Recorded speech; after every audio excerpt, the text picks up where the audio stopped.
नमस्कार, मैं हूं आपके साथ कोमल सिसोदिया। आप देख रहे हैं ईपीसी वर्ल्ड न्यूज। शुरू करते हैं आज की हिंदी बुलेटिन की हेडलाइन से। Tata projects new parliament building ने ईएनआर का ग्लोबल बेस्ट प्रोजेक्ट अवार्ड जीता। कंपनियों ने नोवा स्कॉटिया के सबसे बड़े उपयोगिता पैमाने वाले सौर फार्म को किया पूरा। मैन इंफ्रा कंस्ट्रक्शन लिमिटेड के शेयर पहुंचे उच्चतम स्तर पर। ईपीसी बाजार में एक वैश्विक खिलाड़ी बनने के लिए न्यूबर्ग ईपीसी की स्थापना। एनसीएलटी ने मैकनेली के लिए श्राची ग्रुप फर्म की योजना को दी मंजूरी। कंपनी को मध्य प्रदेश में 1174 करोड़ का ऑर्डर मिलने के बाद इंफ्रास्ट्रक्चर में 3% का आया उछाल। कंपनी को नए प्रोजेक्ट के लिए मंजूरी मिलने से मैन इंफ्रा का शेयर 6% उछलकर पहुंचा नई ऊंचाई पर। जेएसडब्ल्यू स्टील की शाखा पेरियामा ने जेएसडब्ल्यू यूएस का अधिग्रहण किया पूरा। भारतीय ऋणदाताओं ने पूंजीगत व्यय को बढ़ावा देने के लिए बुनियादी ढांचे बॉन्ड के माध्यम से धन उगाही को किया दोगुना। सड़क सुरक्षा बढ़ाने के लिए आईटीएस का कार्यान्वयन। Sameera Agro and Infra Limited की आरंभिक सार्वजनिक पेशकश गुरुवार को। एमआईसीएल ने मुंबई में अपनी आवासीय परियोजना के लिए प्रारंभ प्रमाण पत्र किया प्राप्त। 500 मेगावाट की छत सौर परियोजनाओं के लिए उत्तर प्रदेश में जारी हुई निविदा। फिच ने बीबीबी पर एएसएमटी की पुष्टि। विदेश मंत्रालय ने ऊर्जा साइटों के नियमों को किया अधिसूचित। अब शुरू करते हैं खबरें विस्तार से।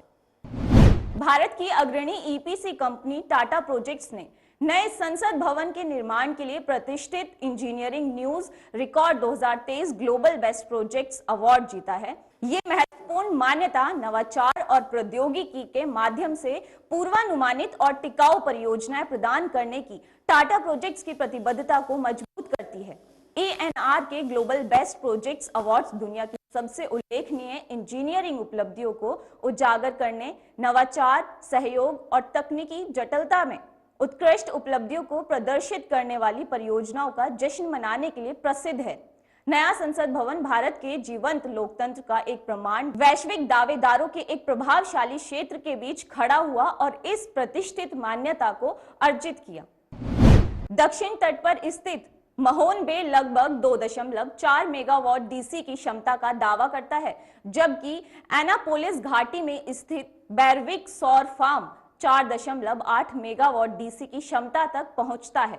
ये उपयोगिता पैमाने के सौर उद्यान स्वच्छ ऊर्जा उत्पादन के लिए एक मजबूत प्रतिबद्धता का प्रतिनिधित्व करते हैं और नोवा स्कॉटिया के नवीकरणीय ऊर्जा परिदृश्य के लिए एक महत्वपूर्ण क्षण का संकेत देते हैं।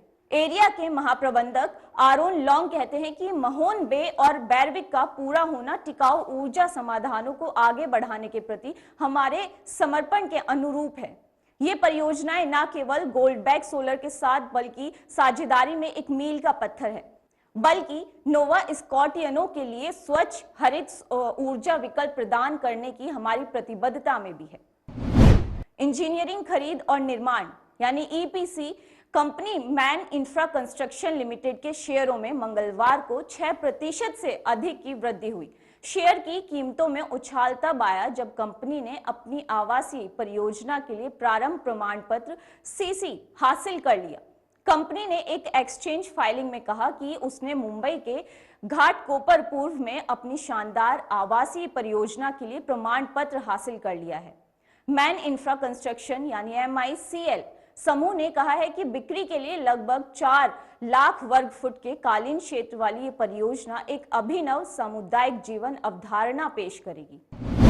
एके त्यागी भारत की अग्रणी वैश्विक EPC company Newberg engineering limited के संस्थापक, अध्यक्ष और प्रबंध निदेशक हैं। उन्होंने ईपीसी बाजार में एक वैश्विक खिलाड़ी बनने के लिए न्यूबर्ग ईपीसी की स्थापना की और उसका नेतृत्व किया और पिछले 25 सालों में 32 प्लस देशों में 60 से अधिक टर्न की परियोजनाएं प्रदान की।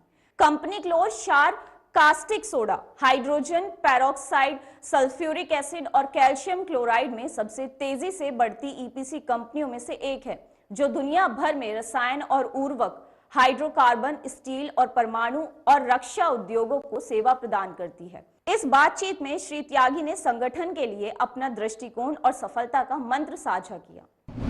नेशनल कंपनी लॉ ट्रिब्यूनल ने मंगलवार को मैकनेली भारत इंजीनियरिंग के लिए श्राची समूह की फर्म बीटीएल ईपीसी की समाधान योजना को मंजूरी दी।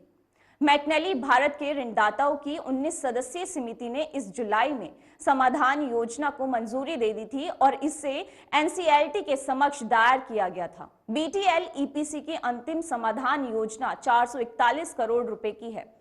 पूर्व विलियमसन मैगर समूह की कंपनी के लिए अन्य बोली लगाने वाले नवीन जिंदल समूह की company Nalwa Steel and Power और अमित मेटालिक्स थे। अंतिम दौर में मैकनेली के लिए स्विस नीलामी भी हुई। 27 जुलाई को 32वीं सीओसी बैठक में एनसीएलटी के आदेश के अनुसार समाधान पेशेवर ने सूचित किया कि नलवा स्टील एंड पावर और बीटीएल ईपीसी की दोनों योजनाओं को 90% वोटिंग शेयर द्वारा अनुमोदित किया गया था, जिसके कारण बराबरी हो गई। इसलिए 25वीं सीओसी बैठक में अनुमोदित टाई ब्रेकर फॉर्मूला लागू किया जाना था।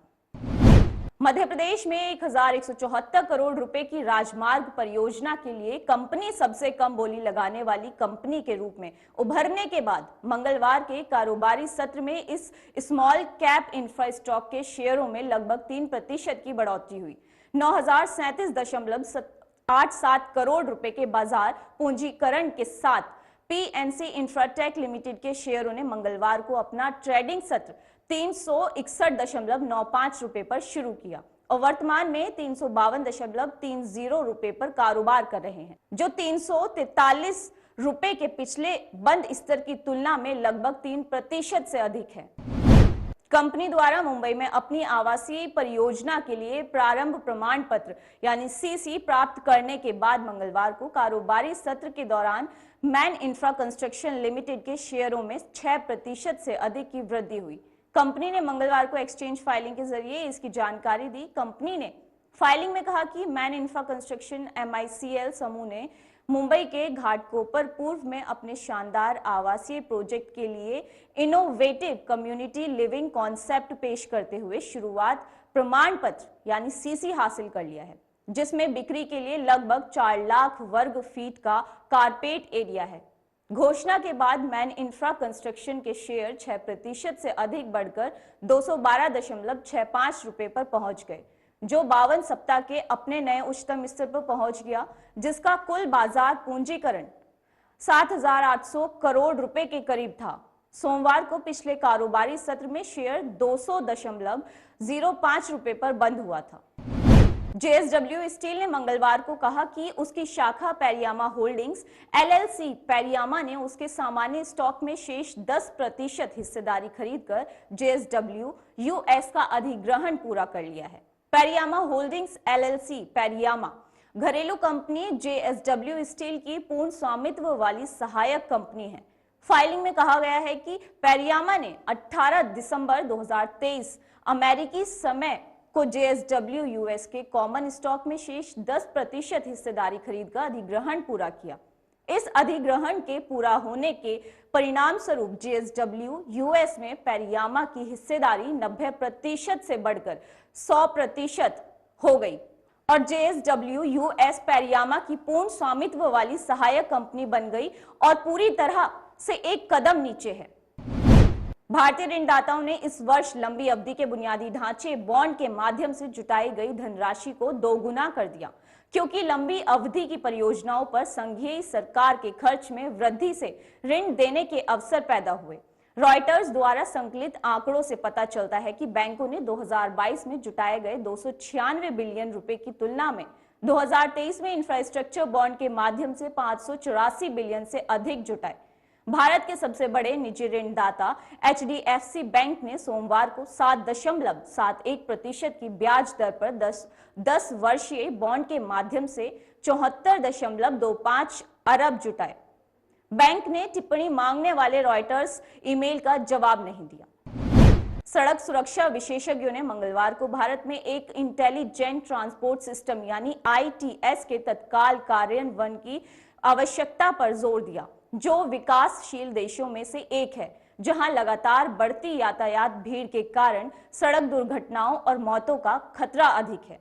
International road federation India chapter यानी IRFIC द्वारा आयोजित एक कार्यक्रम में बोलते हुए भारतीय मानक ब्यूरो परिवहन इंजीनियरिंग विभाग के अध्यक्ष बलराज भनोट का कहना है कि ITS ड्राइवरों को सड़क की स्थिति के बारे में वास्तविक समय की जानकारी प्रदान करके सड़क सुरक्षा में सुधार करने का एक तरीका है। उनका कहना है कि हमें आने वाली समस्याओं और चुनौतियों का अनुमान लगाना चाहिए और उनके लिए तैयार रहना चाहिए। यहीं पर ITS एक महत्वपूर्ण भूमिका निभा सकता है। Sameera Agro and Infra Limited की आरंभिक सार्वजनिक पेशकश यानी IPO गुरुवार यानी 21 दिसंबर 2023 को सदस्यता के लिए खुलेगी। रियल एस्टेट और कृषि उद्योग खिलाड़ी के IPO में 180 प्रति मूल्य बैंड के साथ एक निश्चित मूल्य मुद्दा शामिल है। शेयर करना इशू के लिए बोली विंडो 27 दिसंबर 2023 को बंद हो जाएगी। कंपनी का लक्ष्य IPO रूट के जरिए कुल 62.64 करोड़ रुपए जुटाने का है। IPO में पूरी तरह से 34.80 लाख इक्विटी शेयरों की बिक्री शामिल है। ये एक निश्चित मूल्य बैंड मुद्दा है जिसे 1 जनवरी 2024 को नेशनल स्टॉक एक्सचेंज यानी NSE के उभरते मंच पर सूचीबद्ध किया जाएगा।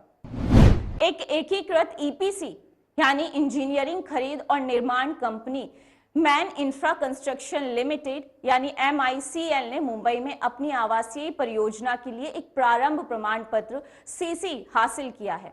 इस परियोजना में बिक्री के लिए लगभग 4 लाख वर्ग फुट का कारपेट क्षेत्र होगा। MICL समूह ने मुंबई के घाटकोपर पूर्व में लगभग कालीन क्षेत्र वाले इनोवेटिव कम्युनिटी लिविंग कॉन्सेप्ट को पेश करने वाले अपने उबर शानदार आवासीय प्रोजेक्ट के लिए प्रारंभ प्रमाण पत्र हासिल किया है। बिक्री के लिए 4 लाख वर्ग फुट विकास पर टिप्पणी करते हुए कंपनी का कहना है कि MICL समूह के प्रबंध निदेशक मन P शाह ने कहा कि कंपनी को इस परियोजना से अगले 4 वर्षों में 1200 करोड़ रुपए का राजस्व उत्पन्न होने की उम्मीद है।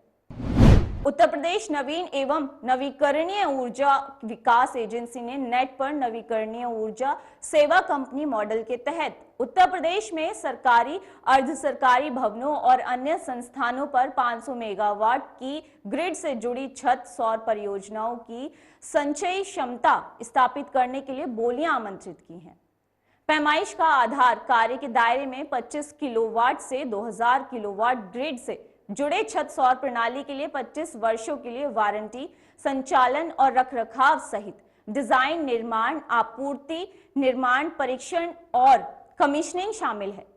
उत्तर पश्चिम रेलवे के जयपुर डिवीजन ने डिवीजन के भीतर स्टेशन और गैर स्टेशन भवनों और प्लेटफॉर्म शेल्टरों में 2.68 मेगावाट ग्रिड कनेक्टेड रूफटॉप सौर परियोजना स्थापित करने के लिए 2 निविदाएं जारी की हैं।